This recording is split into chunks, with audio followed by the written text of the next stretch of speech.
Hey guys, this is Joe with the Budget Garden. Today we're going to start shooting a segment on our little smokehouse. Put it together, we're going to do a 4x4 smokehouse. I don't have any plans on how to put this smokehouse together. I don't have any dimensions, any drawings. I just know that I'm going to do a 4x4 foundation. I'm going to come up probably 18 inches with my brick and then come up another 5 feet with my sidewalls. I have a little stove to put on the back of it. I have a few things in my mind that I want to do with this greenhouse, but I don't have any kind of a diagram or a blueprint with this. So we'll just figure it out as we go. But let's build us a smokehouse. I have a 7-pound piece of shoulder bacon curing up there at the house right now that I would love to smoke in this in about 8 days. So let's build a smokehouse.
We got our first course of blocks set and level.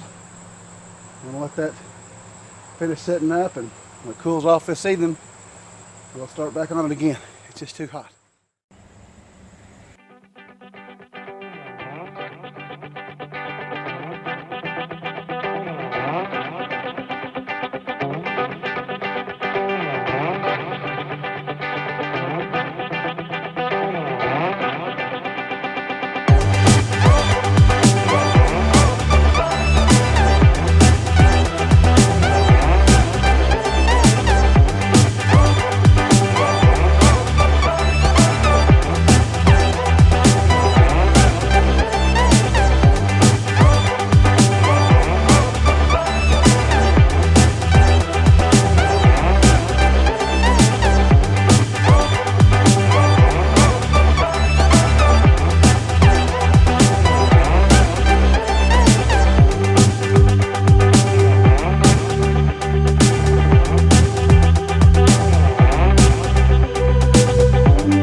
I built a smokehouse. I got another one on the way too.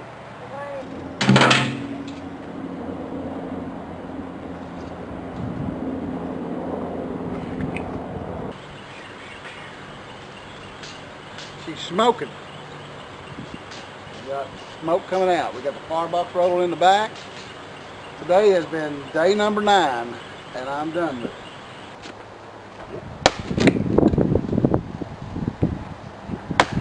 We're gonna work on this bacon here a little bit this morning. And this piece right here is cured and ready for the smoker. This is what's going to the smoker. This was a pork shoulder. This pork shoulder weighed 7.5 pounds, if I remember right. It's good and firm. It's just, it really is. We cut a little bit off. We cut a little off this yesterday when I first took it out of the brine, and just a little bit, and fried up 4 or 5 pieces, just to check the salt level for us, see if it needed, how long it needed to soak in water. And it was a little salty, but it was really, really good. So that's why I give this 24-hour bath. But back to this one here. Now, I got this, picked this up today. This is from our local supermarket. They were $1.29 a pound. That's a good buy on pork loin. We like to eat fresh, but sometimes we got to eat economical. And when you can buy these good little pork loins like this, it's a good thing. It's a good thing to have, you know, to put back like this. You can freeze it. You can do anything you want to with it. But we like to make Canadian bacon out of these, and we like to make shoulder bacon out of these. The process that we use. Now for this 4-pound piece of meat, I use 2 cups of loose brown sugar, not packed, just 2 cups of, for the 4-pound here, loose brown sugar. I use 1 cup of salt. This is pickling salt. And this is my pink curing salt, which calls for, the FDA regulations on this curing salt is 1 level teaspoon for every 5 pounds of pork. So I have just a little less than a level teaspoon. Now a lot of people like to weigh this out in grams to get accurate, because this stuff is good, but you've got to use it really, really carefully. You got to be careful with this. You can't get too much of that goodness right there. It's not good for you. We're going to take our, now I don't do a wet brine, I do a dry brine. You see a lot of videos on YouTube with the wet brine. I have done the wet brine, and I like the wet brine, but I like this better.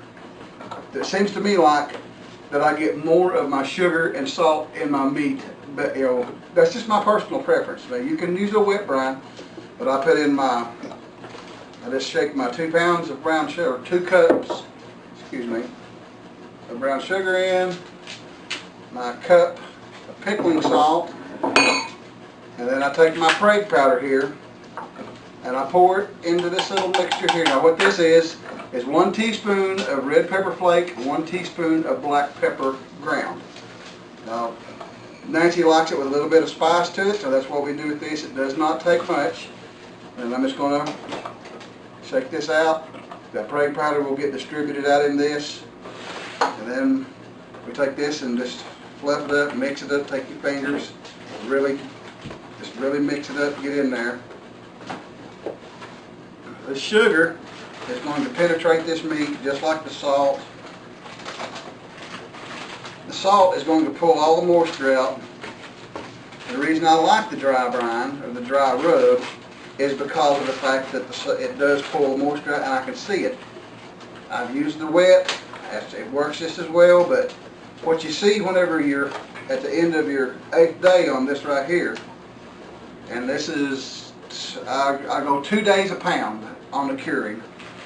And on my 8th day, my freezer bag, or my food saver zip air bag, will have 2 cups of water in it almost, that it pulls out of this meat. So we just roll this in here, nice and easy. We're just going to let it set for a few minutes, and we're going to put it in the bag and put it up for the cure. Okay, we're ready to put our pork loin in here. It's a little bit of a mess. Just be quick and easy. Shove her back in there. I have a little bit of a mess here to clean up, I suppose. Nancy's already looking at me hateful. I don't blame her. Nobody wants piss ants in the house. Get all of your sugar here, see? Now, if you're worried about that preg powder not getting the right mixture, you know, when you mix it in like this, here's why that I go ahead and use it in my dry rub like this. I put all of my ingredients in here, and in the morning, whenever I roll this thing for the first time, there's going to be a half cup of water in that bag.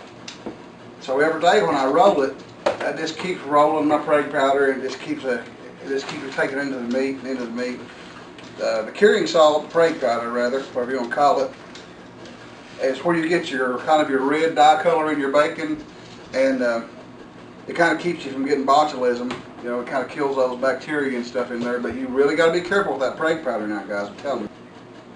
It's really economical. It's $8 or $9 for a 2.5 pound bag. It'll last you a long, long time. Now, we've got this thing here in our bag. We're just going to put our little ends down in there, nice and neat. It's a great big bag. It takes just a second.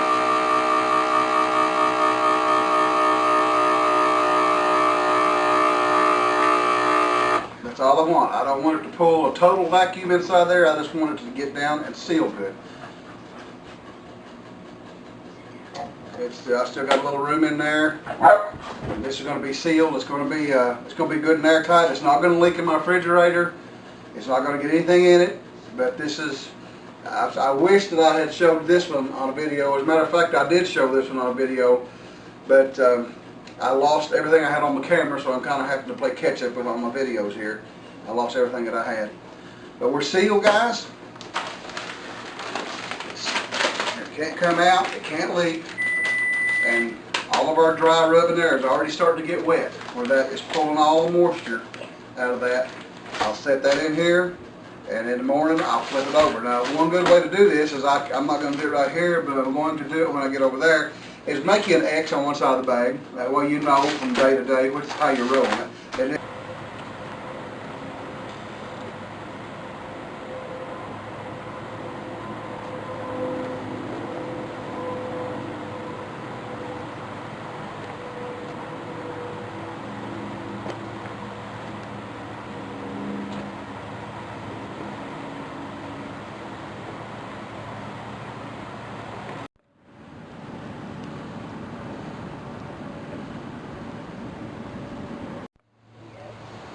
the temperature in our box is up to 217. If I close my dampers down any more, I drop back down into the 180s. The winds are blowing through those dampers, so I'm just going to have to kind of regulate it somewhere around 200 degrees to 190, 200 degrees. I'll take 210. I know it's not that temperature in the whole box. That is the temperature in the top rack. That's the hottest part of the whole box. That is not where my meat is. Maiden voyage, learning lesson. 147 degrees internal.